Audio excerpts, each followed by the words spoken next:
Okay, our next speaker is Shai, and he will present about the population demographics tracking and estimation tool. All right, microphone is on. So hello, my name is Shai Sussman, and I'll talk about population demographic tracking and estimation tool, simulation dashboard for urban redevelopments. So a little bit about me. I have an engineering degree in mapping and geoinformation from the Technion Israel Institute of Technology. And afterwards, I continued and I did my master thesis in urban planning. That's where I built the first version of the simulation that I'll show you today. And after I completed my thesis, I headed the Smart Social Strategy Lab. You can see the lab right over there in that picture, that oval room, with the touchscreen table in the middle. It's a lab for innovative strategic planning and policy making. So the second version I developed for the lab and also as an online tool. And I had in mind that the simulation would work on a big touchscreen table as a part of public participation or different stakeholders that would sit around the table. And today I'm a Python programmer and a JS developer at Kaplan Open Source in Israel. So the outline, I'm going to start with the idea of speak about urbanism as a theater, and this will be a common theme throughout my lecture. Afterwards, we'll talk a little bit about urban renewal and the need to estimate population demographics, present the case study, and showcase the dashboard, and finally, I will show you the architecture behind the dashboard and the simulation that generated the data for the dashboard. So we can talk about urbanism in the words of a theater. We can think about the citizens as the actors and the built environment as this changing scenery in the theater. And the stage we can think of it as the meeting point between the citizens and the built environment. That's how I define urbanism. And we can take this model that I defined, the interaction between the individual citizens and the built environment, and we can compute this model. However, this computer model is not that used, not in mainstream planning, not so much in the planning support systems, and also not so much in the smart city initiatives. And well, I want to put the citizens back and incorporate them. And I want to do that using the complexity scientific method. And if you don't know what is the complexity scientific method, it's a scientific field that we take a large complex system and we break it up into small units of analysis that each one of the units of analysis, they have their own behavior. And in this way, we analyze phenomenons from the bottom up. And this is opposed to, for example, in a planning practice, the mainstream planning practice, that they reduce individual population to statistical averages, and they don't consider the daily behaviors. They just think about the before and after the planning. All right, so now I want to talk a little bit about urban redevelopment. And this is a tool that I developed last year, and we published in an article about this tool. This is a tool that simulates self-organization patterns of redevelopment, urban redevelopment. And what we can see in this video, let me just blow it up. Just pay attention to the title, Pattern of Self-Organization. So what we see here, we see in yellow these cranes. These are areas of construction sites. We see in blue renewed buildings, and we see in gray aging buildings that are going to go through the process of redevelopment, either demolished or being upgraded. And this animation, or this tool actually, it iterates each time every 6 months. And if we talked about self-organization, the tool depicts nothing but a chaos. So there's nothing organized about this pattern.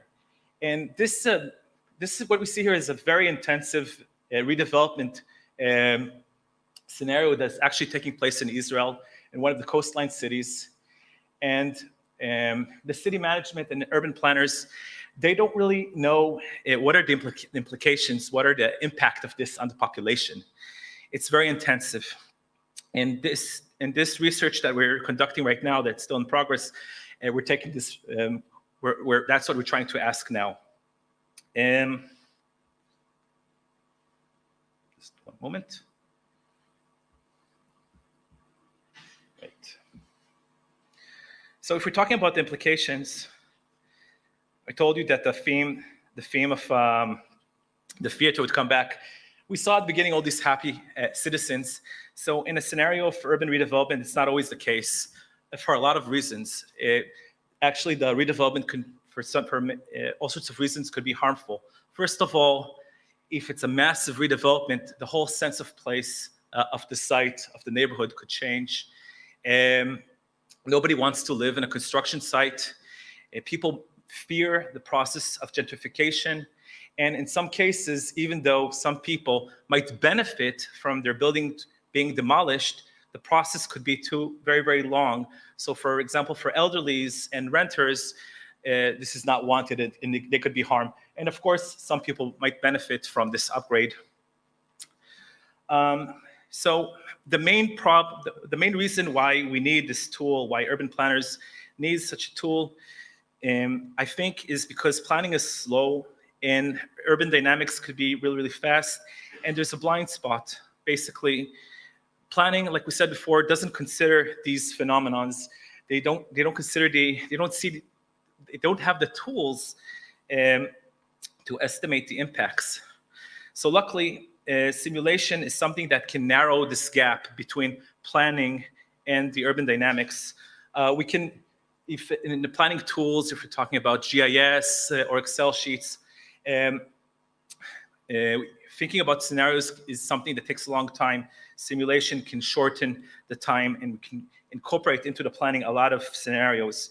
If we don't have data available or if data is unorganized, we can generate synthetic data.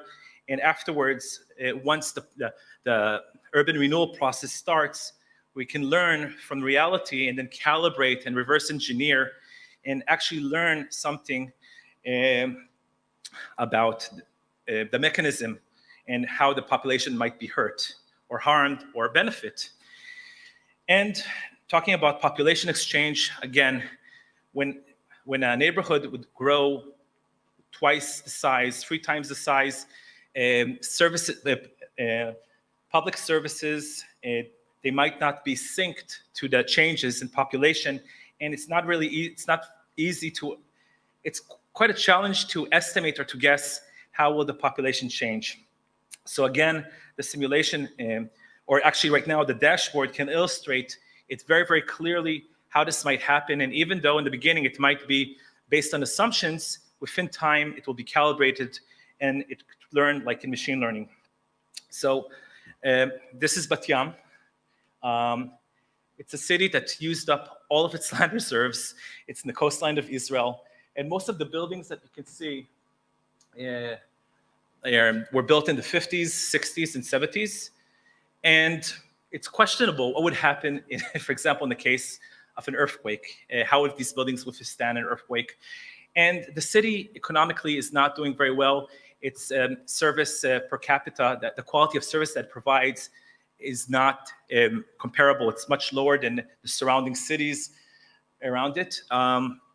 Its population is characterized by a lot of immigrants, elderlies, and population of low income. However, we can see that there are signs of a massive redevelopment. And like we explained before, this city is going to change very, very quickly. And it has no other choice. Its only way to revitalize its economy is to build within its form. We can see they're placing now a light rail and a couple of new buildings, and soon it's going to change fast.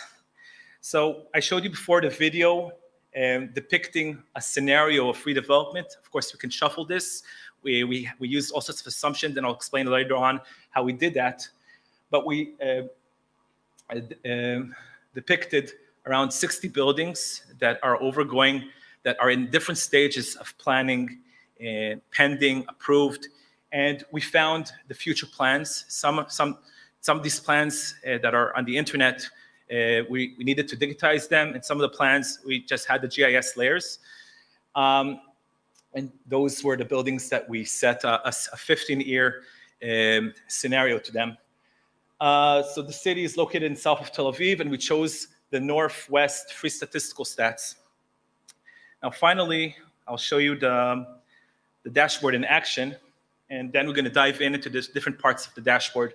So what we see in the bottom, we see a timeline, and when we progress every 6 months in the dashboard, we can see the 3D view that we saw before, and we can see various trends, time series trends in the top, and also all sorts of social economic indicators in the bottom 3 cubicles. So now let's dive in how I built the simulation.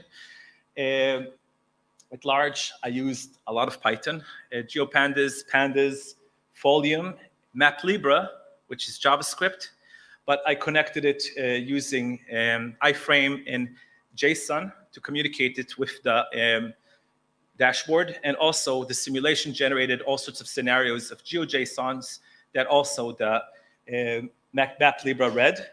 And all this thing I packaged, all this dashboard I packaged with Dashplotly.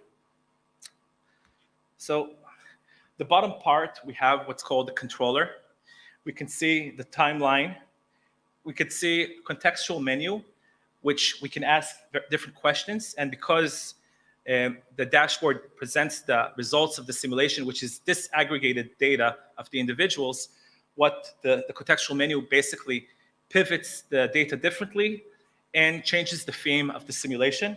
And we have a 2D, 3D toggle that toggles between Folium and the JavaScript MapLibra. So moving to the top part, we see this spatial temporal part of the dashboard. I told you about the time series, and we saw before the animation, the tool that we developed last year that shows the different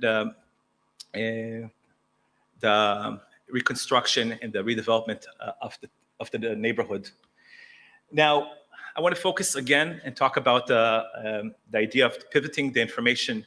So this is something, because this is disaggregated data already, we can very, very quickly show different signatures of patterns based on the different questions. Of course, this is an academic exercise. Maybe I should have not have said that, but it's one of the weaknesses of the simulation, of course, is that it's based on assumptions, right? But like I said before, this tool has a lot of potential in local cases where we can talk to decision makers and learn about the local issues and calibrate the simulation within time. It's not that difficult. It's all, these assumptions are basically if then else decisions or behaviors. So we chose here, for example, the number of renters versus the owners, the apartment sizes that they grow within time, age distribution, income, and income category. This we saw before. We can see before and after. Actually, this is not after because we still have a number of construction sites left. So we're going to move on because we saw this already. In the middle part, we have progress indicators. We can see here in this cubicle, we can see the number of buildings that are yet to start the process of construction.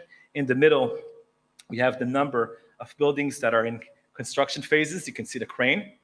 And in the right, the number of buildings that pass the stage of construction and are ready, and people can come in and live inside them. But I want to focus on this more complicated cubicle. So another layer that adds more complexity to this process of urban renewal in Israel is the fact that we have a number of topologies. Now, I asked myself whether I should put this slide or not, and then I decided that it is important to talk about this. So we have 3 types. Mainly, we have 3 types of construction renewal topologies in Israel. And the differences between them, we have a number of differences. One, we can see that one topology, the building's not being demolished, and we can see that there's no X and there's no ball crane that's about to demolish the building. What we have in this case is a building that's being upgraded. It's being reinforced against earthquakes. They add a couple of floors to it. And for every existing apartment that's being upgraded, there's additional room that they add to it. In the other two topologies, you see that the buildings are demolished. The middle one, it's a smaller scale. The project, the new building is about 2.5 times larger in terms of apartment units. And the right side, this is a large scale project. In one of the cases, we saw that there was a whole block where 10 old buildings were demolished and 4 new buildings were built, but not in the same footprint. There was a whole reparcelization in that block. And another thing that's important to emphasize that the larger the project, the more time it takes for also for the plan to be approved and also for the construction duration. So this, of course, affects elderlies and renters that have no patience or they have nothing to gain from this process.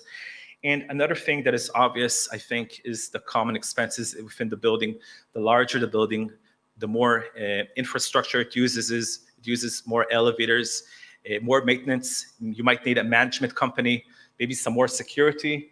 And of course, even if owners might benefit from receiving a more fancy building in a higher floor, a view to the sea, even if they have this money potentially, if they don't have the sufficient income, they won't be able to withstand the burden. So I thought this complexity was important when we talk about the individual decisions, that not everyone might benefit from the urban renewal. So in the lower part of the dashboard, we have a couple of social economic indicators. We'll start with the dot matrix. First of all, it's important to say that if you don't know this infographic, it's very, very simple, but it doesn't exist in Plotly, and I developed it by myself. It's not very complicated, but I was quite surprised that it didn't exist. And what you see very, very clearly, you can see in red the population before the renewal, and red and blue is the new population and the existing population. So you can see in the case study, how potentially the area grew 4 times in terms of apartment units or households. Households, we're talking about either a family or a group of people that decided to live together, or individual. And every dot is one household. And we can see also the effect of the burden, how the number of existing populations shrinked by 60 to 70%. We can see it very, very clearly here on the right that there is much less red. And another thing that I made in the simulation is during the construction site, some of the population left, and the ones that were capable or financially capable or young enough, they returned once the building. So you can see that the red goes down, then goes up again. So it gives you some like a control room of the urban renewal, and it really helps in managing the city, I think. And this sunburst, it's this infographic is called Sunburst. Again, I'm showing 2 periods, 2017 and 2028. We can see the original population, the low income, the low and medium income, and the existing population at first. And after 10 years, the whole atmosphere of the sense of place of this neighborhood changed.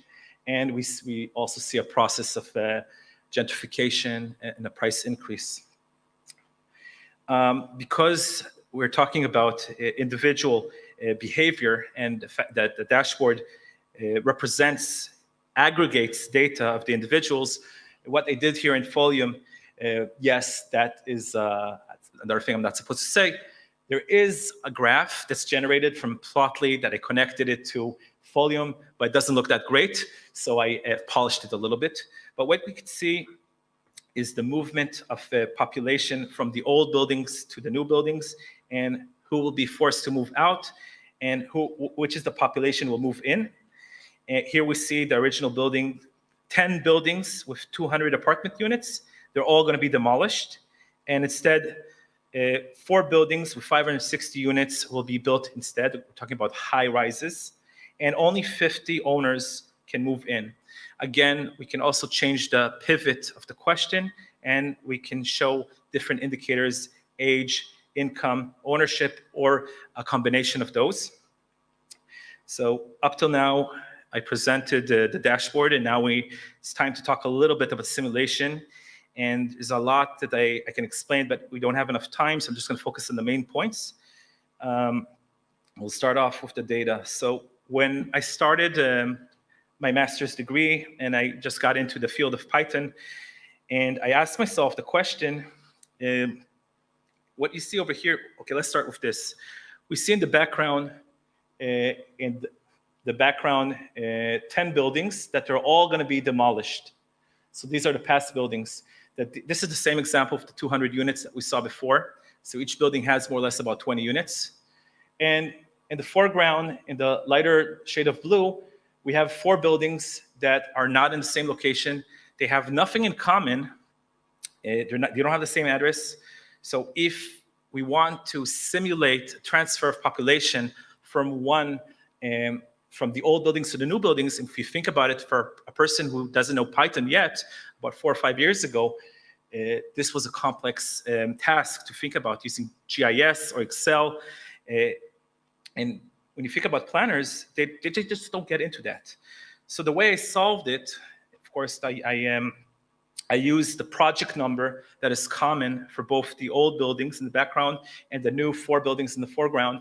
And with pandas, using pandas, that was a piece of cake. I simulated the housing units and the social economic agencies that lived in each of the buildings, and it was really easy to generate who would move into the new buildings and to which buildings. You don't need the one-to-one relationship because you could just fill up one building and so on. So in this slide, we have 2 vectors. We have in this area, we have the physical vector. In this part, the left part, we have the population or the civic vector. So what we did, very, very simply, we took existing GIS data from the city, and we took the future plans that we were able to obtain, then in different stages of planning and approval. And for the new plans, we set a time signature for when the buildings would be constructed and when the construction will end. And I'm not going to explain how we did that now. We have a whole article about that. And it's a lot of speculation and simulation, and this, of course, can be reshuffled. And for each of these polygons, we generated for a whole data frame of apartment units. So we can think about this as we have the polygon, and this is another 2.5 degrees or 3 degrees of a data frame of attributes of the past housing units and the future housing units. And the left side, from the tax listing that we obtained from the city, we anonymized, we shuffled, and we created synthetic agents. Of course, we protected the privacy of the population. And for each one of the households, we coupled them to a housing unit, which is basically like a key for a family to a door. And we use basically the index number of the row number to do that. And finally, in the bottom part, we created what we call the reaction rules module, which basically takes the different types of agencies that we have. And for each scenario that we set, we would define whether what would their behavior be in that scenario. And again, this is based on assumptions, and this is a weak part in our research, but like we said before, this is a learning process also for the simulation and can improve within time. So finally, we take all these modules, we put them into what's called the microsimulation module. What the microsimulation does, very, very simply, it iterates every 6 months. All right, so it starts in the time 0. It finds the buildings that are currently under construction, and it asks the population that is affected, hey, what do you think? You're now under construction. Do you want to stay here? You don't want to stay here? And based on the profiles of the agents, they decide whether they can stay or they'll have to. Some of them will choose to leave, and some of them will have to be forced to leave. Those who leave, we track the changes of those who leave. In the vacant apartments, we generate new agents. And also over here, we have, we can talk a few minutes about how we did that, how we generate new agents, but I'm not going to get into that now. And the simulation what it does, it repeats this process through the whole 15 years of the site. In the end, we receive a CSV file, which is the track changes of who stays, who leaves out, and who will move in. And that goes into the dashboard that we saw before. So in conclusion, the dashboard visually simplifies complex phenomenons, which is the intensive urban renewal and how it might affect the population. The dashboard tool we developed enables to see households who might be affected from the urban renewal process. Thus, action can be taken to reduce the harm. The tool dives to the apartment resolution, and this is opposed to statistical stats and 6 months intervals, and this is opposed to before and after, which nobody talks about the duration in planning. It enables planning in the construction duration and react to changes quickly. For example, adopting the public services to the new population, to if it's younger or different socioeconomic characteristics. Ability to calibrate the simulation quickly within time. It's okay to get it wrong on the first time. It enables testing multiple scenarios. We have all sorts of scenarios, for example, a lack of demand, earthquakes, wars. It's easy to introduce that as a possible scenario in the simulation. And thank you very much. I'm a little bit limited in time because I have to catch an airplane, but I'll be accepting a number of questions.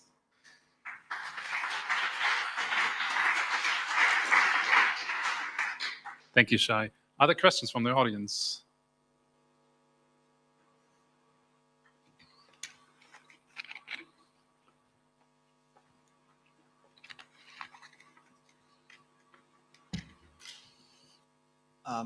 So I think it's a really nice study that you do here. The question that I have is, so you simulate kind of the behavior of the population, but do you apply this to existing projects on in different cities, like just picking out big restructions that are going on at the moment and tackling the social impact of that in other cities? So the answer is no. We did this as a case study on one city, and this is even though we applied this in a strategic planning lab at the university, and stakeholders did see this tool. It's a proof of concept and also an academic exercise. Yeah, I just thought it would be interesting to see, like, yes, how but it reacts on existing projects. I would like to add that, and for I don't want to say it's disappointment, but I learned from this project that it's not, you cannot do a generic tool. There's a lot of local culture. You cannot create a generic tool, and it would also not be trusted. This is a tool that needs to be built together with the decision makers and adopted to the questions that are in stake.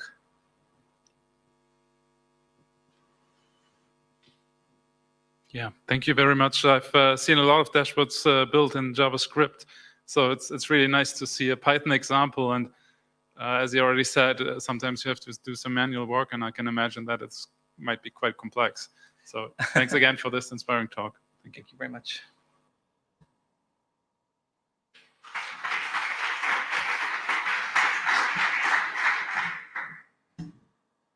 My next speaker